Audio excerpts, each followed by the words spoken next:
That is a giant hole.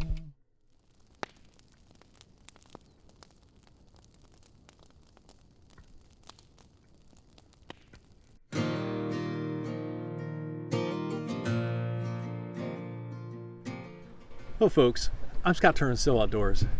Today I'm going to take a little adventure down on the Snake River in the Idaho-Oregon border, and we're going to get after some whisker fish. And I'm going to show you some tips and tactics on how to catch pile these things.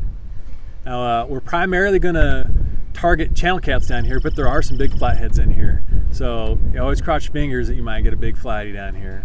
But we're primarily going to try and catch channel cat. They're the most plentiful down here and the easiest to catch. And I'm fishing out of Farewell Bend, Oregon.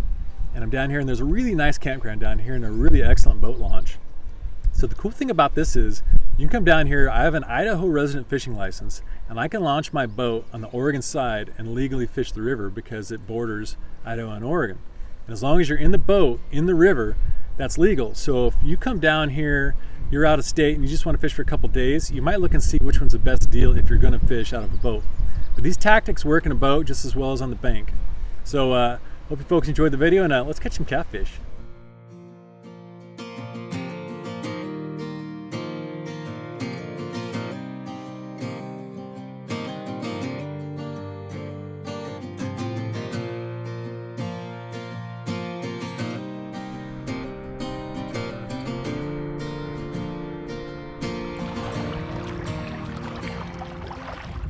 When you're trying to target these catfish and find them, one of the good things to look for is a bottleneck in the river. Now, when you come out here Farewell Bend, it's super wide out in front of the boat launch, shallow. Now, the catfish come in there at night in the shallows to feed, but later in the daytime, you want to look for them in these bottlenecks. Bottlenecks, deep holes, or off points. And right up here, downriver, here is a big, huge bottleneck. Now, the reason for going to these bottlenecks is when the fish are feeding up or down the river, this is really going to congregate them, and you're going to find some deeper water here, and likely in the middle of the day, in the heat of the day, that's where you're going to find these fish. Now the good thing to look for is a break line. So you got like big chunk rock over here, and then it goes to gravel, small rock right there. So that's a really good spot to try and target and look for them. It's just like if you're fishing for smallmouth, or maybe even crappie, you'll find them on a break line, a little cove, right off a point where there's a nice little current, little back eddy. Great spots to look. Now the next part of this equation is what is the best bait, and it's tough to beat a good old night crawler, but I'm a firm believer that fresh cut bait kept on ice, whether it's trout, crappie, or my favorite, the good old sucker, is the best. We want to get them just a little bit bigger than that. I think that one's fresh out of the egg. What do you think? Doubled up though, crappie. Yeah. Just trying to catch some bait. Bait.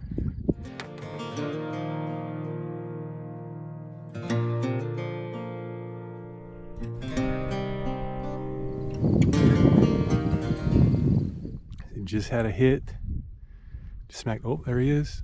I'm gonna pick that up. When you feel them bite, you don't want to set the hook right away. You want them to eat the bait and swallow it down so you can sink that hook like in that soft tissue in their throat or deeper down, because when they first bite it, a lot of times they're just attacking it so they can kill their prey, especially when you're using fresh bait. You know, their first instinct is to kill their prey, and then they engulf it. They try and find the best way to swallow it down a lot of times. Depends on the size of the fish. It seems like the smaller fish will sit there and peck on it and try and figure out how they're gonna eat it.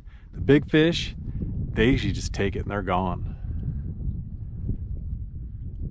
And I swear, they can tell when you're holding on to your pole. Just like this dude. I picked it up and he hasn't hit it once.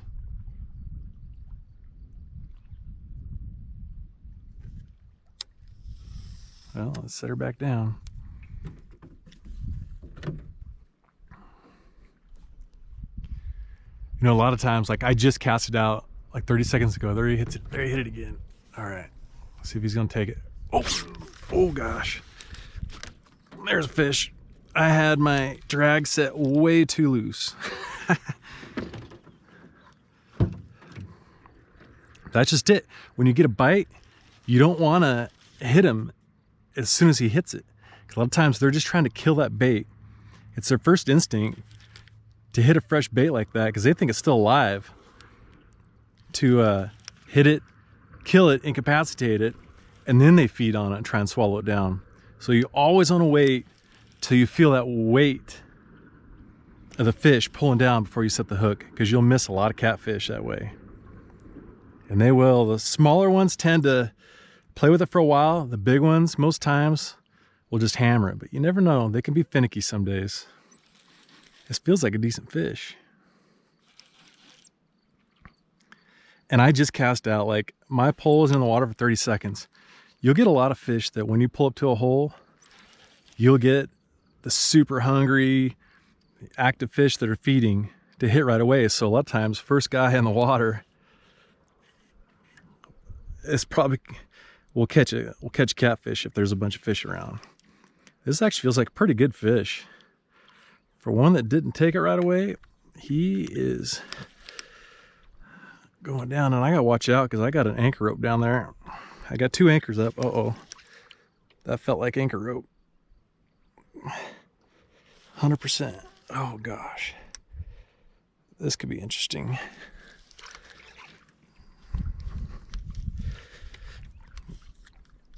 Oh, he's definitely around the anchor rope. Let's see if we can pull him around. Gonna do a little trapeze act. Ha ha ha. Thought you were gonna get me off on that anchor rope, did you? See, it's a pretty good size.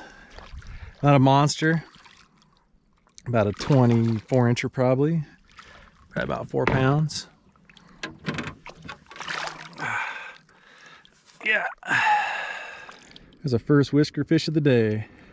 You like that cut bait, did you? He's talking to me.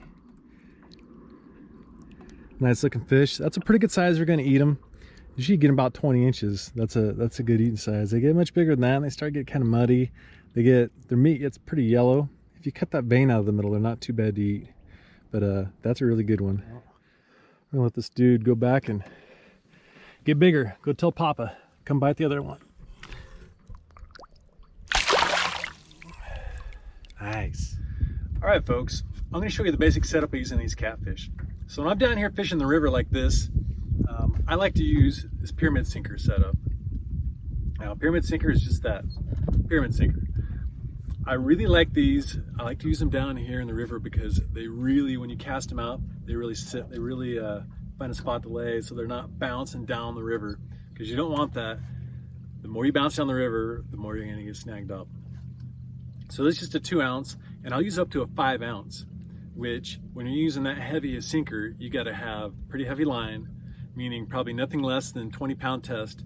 And then I like to use a medium heavy action rod, 8'6" in length or longer, because if I'm fishing off the bank, I'm also gonna want that length so I can really cast far. And then also when you got a lot of line out there, you have all that leverage to set the hook on a fish. So that's a benefit of that. But when I'm tying this up, I do a pretty short leader on there. And I'm using on this one, I'm using 20-pound test. You always want this to be lighter than your main line. And the reasoning for that is when you're fighting a fish, a lot of times when you're fishing, especially from the bank, you bring them in, if you're fishing around rocks, they're gonna take you down on those rocks. They're gonna get that sinker stuck in there and they're gonna bust you off. This happens a lot when you're sturgeon fishing. And that's also why I have a short leader, because you don't want the thing just dangling around down there. You want it up here close to your line where you have a lot of tension and you can keep it out of those rocks. But if you do, you can bust that line. Which leads me to my main leader. Now I like to use 30-pound test. Sometimes I'll use even 40-pound test if I'm just depending on the area. If there's a lot of rocks and snags, I'll get some heavier line just in case you got to pull a fish out of, you know, some cover or some debris. But when I'm river fishing, this is very key. I use a long leader. Off a 3-way swivel I have up here, I'm tying like a 4-foot leader onto a 4 to 5/0 Gamakatsu hook. Nice sharp hook. Now you might say that seems like a big hook, but my theory is big hook, big bait, big fish. And that's what we're fishing for down here. And we're still catching some of the smaller ones too. Like those catfish can eat a pretty darn big bait, even not a great big giant one. But and I'm tying that up with either I like to snell my hooks or I really like the egg loop knots. Because the thing is, then you don't have that knot on the end of your line. It just comes straight out and then it's secured down here. It's just like you don't want a knot in your line up here. That just weakens your line. But that's my basic setup. And I use that long leader for 2 reasons. Number one is when a fish grabs that bait, I don't want to have that resistance of when it hits that sinker, because a lot of times I almost always have my hook exposed when I have my bait, and I don't want them to feel that hook at all. I want them to swallow it down, and by the time they feel that resistance, it's too late. But the biggest reason is it's for the moss. Now you might think to yourself that a catfish will just eat anything, but I'm here to tell you, if you get a bunch of moss on your bait, you're not going to catch very many fish. Now I learned this years ago. I was fishing with my old man, and we were fishing tons of moss floating down the river, because the Snake River's just gotten horrible in past years. There's tons of moss, and it's happening earlier and earlier in the year. In fact, it's pretty much year round. But this was a way to get out of it, get around the moss, because we were just getting tons of it on our bait, and we'd reel in just tons of moss, no bites. So I got the bright idea to make a long leader. Well, I did that. I actually made like a 5-foot leader that night, and I cast it out, and I caught about 7 fish to his nothing. And I finally told him, well, you always want to have a leg up. So after I got a good lead, I taught him what I was doing, showed him what I was doing, and then he started catching fish too. So it's tried and true. I'm here to tell you right now that if you do that river fishing and there's a bunch of moss, you're going to catch more fish. And it's a good idea to have that long leader, just so those fish don't feel that resistance and they'll swallow that down. So that's my setup I use in the rivers. Now, if I'm fishing in a reservoir, like say Brownlee Reservoir, somewhere it's still water and there's not current, I like to use the slip sinker method. When I say slip sinker, I mean just that. I've got this plastic, well, doohickey, and it's attached to a snap swivel on there. And then I'll use a round ball sinker or a teardrop sinker. I don't typically like to use those pyramids in a reservoir because I don't want it to get snagged so much. I want to be able to get it out. And you have better odds of getting these round ball sinkers out.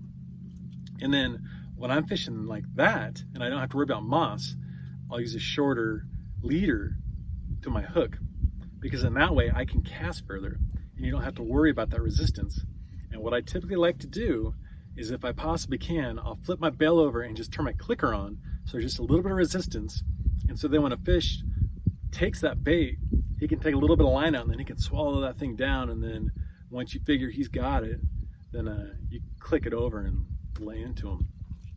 But if you use those methods, I guarantee you, you're going to catch more fish. In fact, I'm going to try and catch a couple more here. Oh. Whoa. Like that. Oh boy.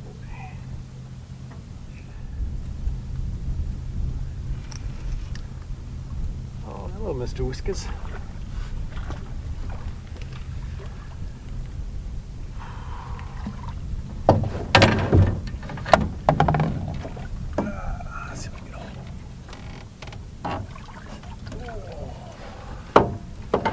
There we go. Nice looking fish. Now, not only is there great catfishing in this stretch of river, but there's some dandy smallmouth to be caught in here. And if you get some fresh bait, exercise some patience, and a lot of luck, you can catch some real river monsters. And don't forget about that canyon backdrop at sunset. It is something to behold. And just let the good times roll.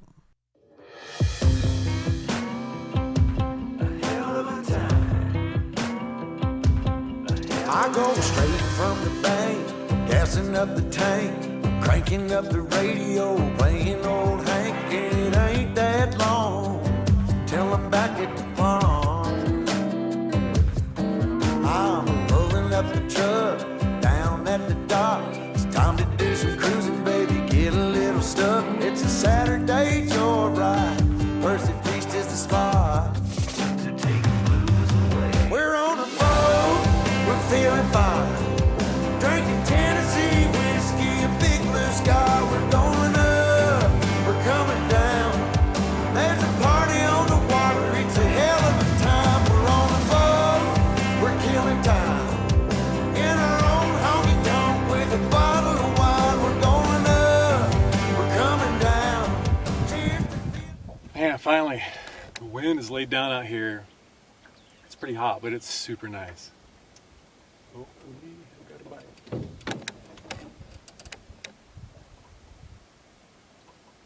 always want to make sure they got it swallowed down, because in the middle of the day they seem to be kind of finicky. You want to feel it. Wait, there's a fish.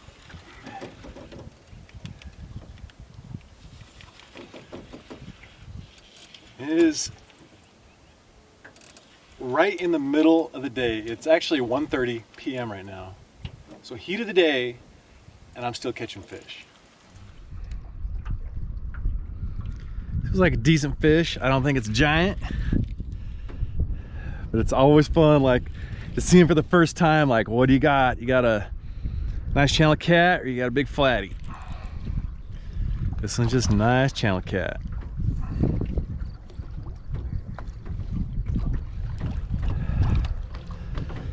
Super aggressive biting though.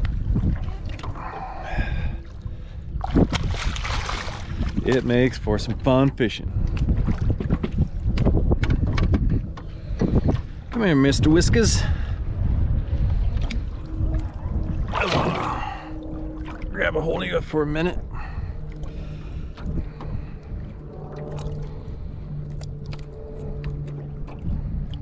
Man, it's a good looking cat right there. I just feel bad for them. They got these little parasites on them. I like to pick them off. Like, and so I kind of ruin their day catching them. I like to clean them up a little bit before I throw them back. Man, this dude's got a bunch. Little blood suckers. Clean them up so it looks a little better for the ladies. There you go, cleaned you up a little bit. See you when you're all grown up. Catfishing's long since been part of my family's tradition, and just a great way to get people together to have a good time. There's 1,000 different baits, 1,000 different ways to fish for these. These are just the best tactics that we've learned over the years to catch more fish, and I truly hope it helps you folks catch more and bigger catfish. Check that out, folks. That is a chubby channel cat right there. That thing is 30 inches long, probably 13 pounds, and it just annihilated that piece of cut bait. And I do believe fresh cut bait's the best bait. You know, if you can't get a hold of some fresh cut bait, but you have like some old freezer burnt trout or some old crappie in the freezer, use that after bait. It's a great way to use that up so you don't waste that meat, and you can still catch these catfish. Man, it is just so much fun.